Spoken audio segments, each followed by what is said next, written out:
शहरों की चकाचौंध से दूर उत्तर भारत के एक छोटे से गांव रामपुर में एक हवेली थी। लोग कहते थे कि उस हवेली के सामने खड़ा विशाल पीपल का पेड़ इंसानों की नहीं रूहों की भाषा समझता है। गांव के सरपंच ने कई बार चेतावनी दी थी, रात ढलने के बाद उस रास्ते से मत गुजरना, लेकिन शहर से आए लेखक विक्रम को इन बातों में केवल अंधविश्वास दिखता था। ताऊ जी, इस गांव के लोग बड़े अजीब हैं। मैंने जब भी उस हवेली का जिक्र किया, सब ऐसे देखते हैं जैसे मैंने कोई पाप कर दिया हो। क्या सच में वहां कुछ है?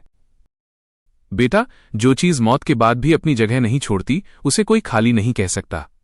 लोग कहते हैं कि वहां हवेली का मालिक नहीं, उसका अहंकार रहता है। और रही बात उस हवेली की, तो वो सिर्फ ईंट पत्थर का ढांचा नहीं है, वो एक हिसाब किताब है जो सदियों से बाकी है। होकर अहंकार? कोई भूत प्रेत नहीं?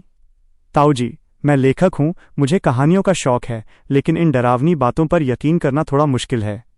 क्या आपने कभी खुद कुछ देखा है? मैंने जो देखा है उसे बयान करने के लिए लफ्ज कम पड़ जाएंगे।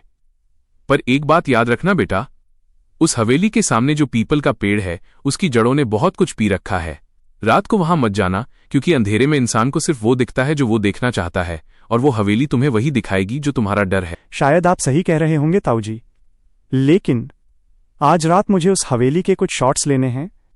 मेरी किताब के लिए ये जरूरी है। मर्जी तुम्हारी है बेटा, पर याद रखना, अगर वहां से कोई आहट सुनाई दे तो पलट कर मत देखना, क्योंकि जो पलट कर देखता है वो फिर कभी सीधा नहीं देख पाता। विक्रम की जिज्ञासा डर से बड़ी थी। रात के 11 बजे वो अपना टॉर्च लेकर हवेली की ओर चल पड़ा। गांव की गलियां अब सुनसान थीं। सिर्फ रात की डरावनी आवाज और पीपल के पेड़ की पत्तियां फड़फड़ाने की आवाज आ रही थी।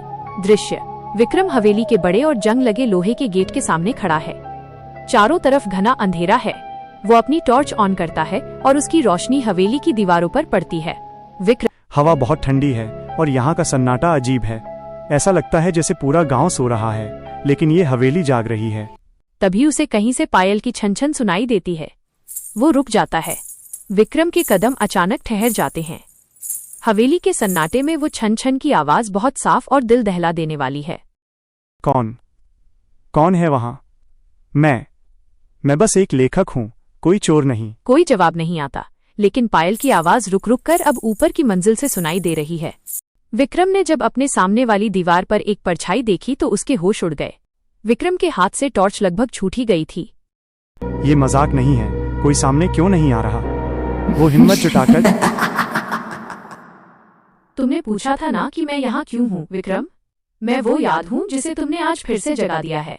तुम लेखक हो, तुम्हें कहानियां पसंद हैं, तो सुनो, आज रात की कहानी तुम्हारी आखिरी कहानी होगी। विक्रम भागने लगता है, लेकिन सारे दरवाजे बंद हो गए और वो अंदर ही फंस गया। मुझे कोई बाहर निकालो। अगली सुबह गांव वालों ने देखा कि पीपल के पेड़ के नीचे विक्रम का कैमरा पड़ा था। उसमें आखिरी फुटेज सिर्फ 2 सेकंड की थी, जिसमें विक्रम को किसी ने अंधेरे में अंदर खींच लिया था।